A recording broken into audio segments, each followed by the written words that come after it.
Heyo, it's Friday. Let's go. I'm going to do a motivational video here later today too, but I wanted to get a video out real quick. I sent an estimate or a bid over to a gentleman yesterday who wanted 7.5 yards of mulch delivered and laid around his property in specific areas. I typically charge about, let me see if I can, there's a glare. I typically charge about $500 per yard. Now that includes buying the mulch and me going to get it, bringing it to the house and laying it. So that's basically my rate, which from what I've gathered from other landscaping companies is fairly inexpensive. Or it's competitive. It's competitive. There are companies that charge a lot more. But with $500 per yard, with his quote, he was looking at basically $3,750. I just quoted him $3,000. I know him. I'm familiar with him. I wanted to give him a discount. That was paying for not only the mulch but also for the delivery fee, because my trailer's not big enough to carry 7.5 yards and be making 7 trips. It's not worth it. But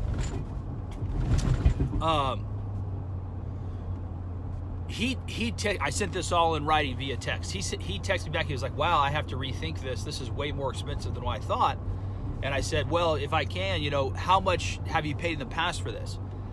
He then let me know that the individual that does his fertilizer land yard work typically lays his mulch for $50 a yard. So just let's clarify that, for $50 a yard. So if you've ever laid mulch or thrown gravel, a yard is a lot of work. It's a lot of work. It isn't easy work.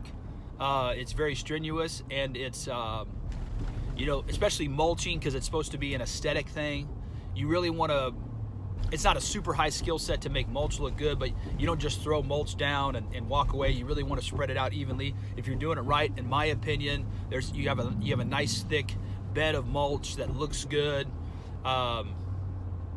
And it's just labor intensive. So, asking for $500 per yard, that's, a lot. Again, for a lot of companies, I know there's one company in general that I think charges about $1,000 per yard. Now that's to buy it and lay it and all that good stuff. But, so $500 for me is very profitable, because I can lay a yard of mulch in about, if it's in one spot, I can do it in probably an hour. But if it's in multiple areas, you got to move and all that stuff. But anyways, the point to this video is, if you're an entrepreneur or a business owner and there's someone out there that is either undercutting the market on purpose or has no idea what they're doing, and most likely they have no idea what they're doing. A lot of times you'll get migrant workers who are vastly cheaper than the local guys and gals, and that's because the migrant workers oftentimes are here for a short period of time. Our currency is far more valuable than theirs. They're sending it back home anyways. So these guys typically are happy to do a roofing job that should be $10,000. They're happy to do it for $5,000. Even though the cost may be $2,500 and for all the material, $2,000 maybe, they're happy to walk with $2,500 and or $3,000 for 2 days worth of work and go get the next one, because again, our currency is far more valuable in their country of origin than theirs is up here. So that can happen. There is some organic undercutting that does take place, and when you're starting out like I did, I was cheaper than everyone else. But the situation, this particular situation, that individual who's laying the mulch for $50 a yard, that man has no idea what he's doing. He is completely out of his mind, and in truth, he's probably saying yes to the customer because he thinks if he says no, someone will take his lawn care, landscaping, fertilizing job from him. So this video is really about 2 points. First off, I want to say this. If someone is out there and they are pricing themselves abysmally low, and it's not even that they're competitive or cheap, they're just literally, it doesn't make sense what they're doing, don't sweat it. Because the fact of the matter is, those people don't last long, and those people end up burning themselves out, or more importantly, they end up chasing away customers because you can't do a good job when you're working for pennies. It's impossible. If someone is pricing themselves so low that there's absolutely no way you can compete with them, even if you're someone like me, a business owner like me, I'm super competitive with my pricing. Because, you know, if I spend $45 on a yard of mulch and then I drive it to a customer and then I spend, let's say I spend 3 hours laying it, I probably have a total of 4 hours in the day and I've made $400. I'm happy with that. That's fantastic. If I put 5 days together in a week, that's a $2,000 week. If I have that average, I'm on pace to make $100,000 a year. That's a great wage. That's a great year's earnings for me, and that's competitive. But if there's someone out there who's priced so abysmally low that you can't even compete with them, you have to understand you cannot do a good job working for pennies. In the same way with churches, where, you know, a lot of times churches rely on volunteers. A volunteer cannot do as good of a job as an individual who is paid. If there's someone, this is kind of getting off topic, but I'm trying to bring it together for you. If you have somebody who's volunteering to play guitar at the church or play drums at the church, even if they're a good player, even if they are someone who's competent and talented, they cannot do as good of a job as someone who is paid to do it, because the individual who's paid to do it is being compensated and has the ability to put more time into it to make the presentation that much better. It's the same way with work. If someone is out here pricing themselves so abysmally low and they're pennies on the dollar, they cannot do a good job, and they will eventually, probably more quickly than not, will lose out on their market share.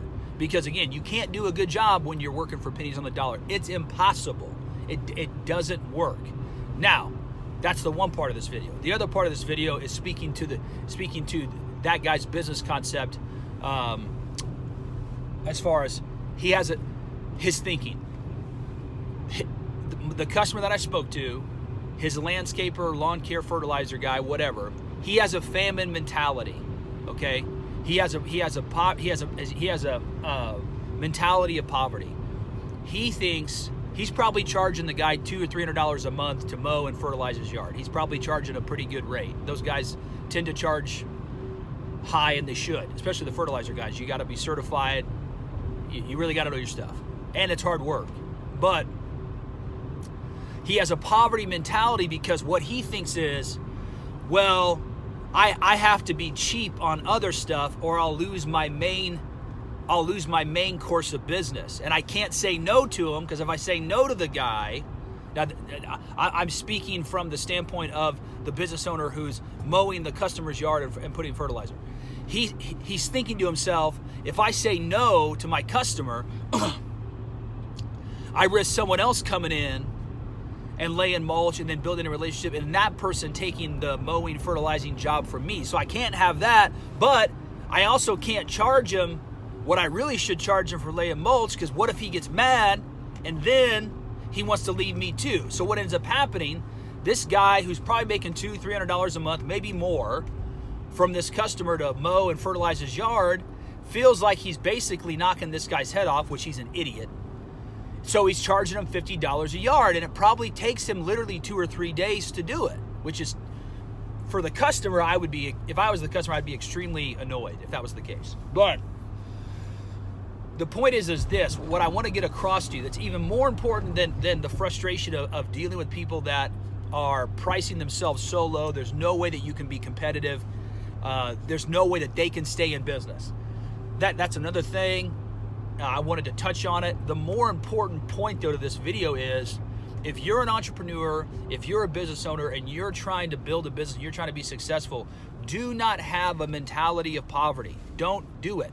Everything you do is valuable, and someone needs it, and it's worth the money you are charging. Now, can you price gouge? Can you be so expensive it's ridiculous? Absolutely.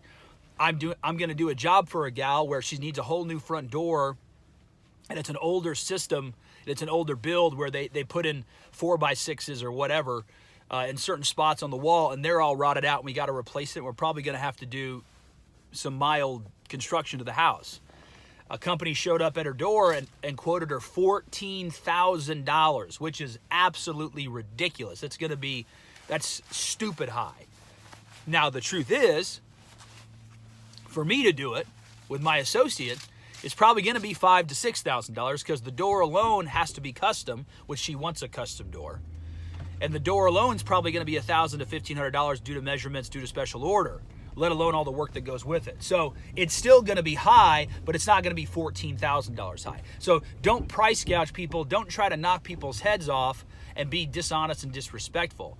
But at the same time, don't be someone who thinks, well, because I get this one business from them, I can't really ask for a full price on the next service that I offer, which is somewhat true. There's nothing wrong with giving people a discount. But this guy laying a yard of mulch for $50 a yard. Think about that, guys. $50 a yard. That's insane. Guys, it's one thing if you put a yard of mulch in like a 5x5 area, you can actually do that pretty quick.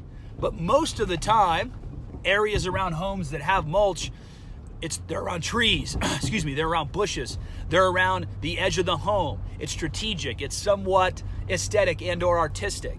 It's not just throwing mulch into a certain area. So $50 a yard, this guy's literally burning his own money and his own time because he didn't want to price effectively because he was afraid he's going to lose the business. And here's my main point. I kind of took the long way around. First off, don't have a poverty mentality. Everything you do is valuable, and you should ask the price that you are worth or that you believe yourself worth for whatever service that is, okay? Having said that, let's say the worst case scenario in this guy's mind comes true. Let's say he mows the customer's yard and he also does the fertilizing, and he comes in with a bid to lay mulch that's similar to mine. Let's say he's like, you know what, I'm going to give you a discount. I'm going to charge you $2,500. I'm going to pay 3 guys to go out and do it. I'm going to make $1,000, but it's going to get done quick and it's going to look great. And I'm still giving you a discount. Let's say worst case scenario, that customer says, you know what? I don't like that. I'm firing you from mowing my yard and fertilizing my yard. I'm not using it anymore. I'm going to go find someone else who's cheaper. Let's say that happens. If that happens, that's a good thing. That's not a customer you want. If you're dealing with customers that are literally, there's nothing wrong with a discount. There's nothing wrong with the customer who's saying, hey man, can I get this for a little cheaper? Because then you're just talking, you're just negotiating. But when a customer is malicious and gets angry because they believe they're entitled to you not making money, you want them to fire you, and I would encourage you should fire them. That is a mentality of poverty. If you are worried about being fired from a customer justly, now again, if you're out here messing up, that's another story. But if you're doing the job right and the customer doesn't want you to make money, they're more interested in scamming you than you making money, that's not a customer you want. You better fire that customer as soon as you can. And if you aren't, that's a mentality of poverty. That's a mentality of weakness. You're not moving from strength. You are literally in that situation, you are the oppressed.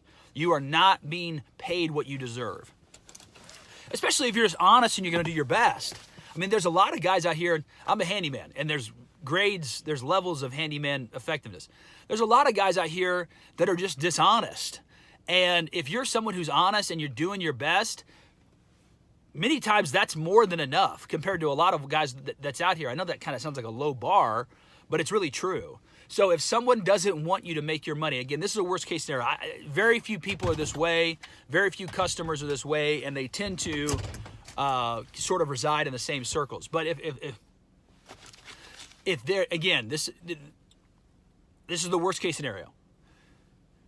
If you have a customer who gets angry at you making money off of them, providing them a good service at a correct rate, that's not a customer you want. Fire them. Because there's plenty of people that are out here that have needs for their homes, that have needs for their properties, that need garages cleaned out, that are willing to pay what you're asking because they need it done and they need it done right. Those are the people you want. And there's more work out here than you could even imagine. especially if you get into a trade, a skill. If you're a trim guy, I just talked to a guy in the gym getting ready to go in. He did a job over 10 years that was $500,000. The guy paid him $50,000 a year to just do trim in his house. The dude's a millionaire. But if you get really high skilled at certain things, yes, you can print money, and there's so much work. I said two things, it's really three things in this video. One, if someone's pricing in such a way where you can't compete with them and they're working for pennies on the dollar, don't worry about it. They're not going to stay around for long because they're either going to burn out or they're going to piss people off. Number two, you know, don't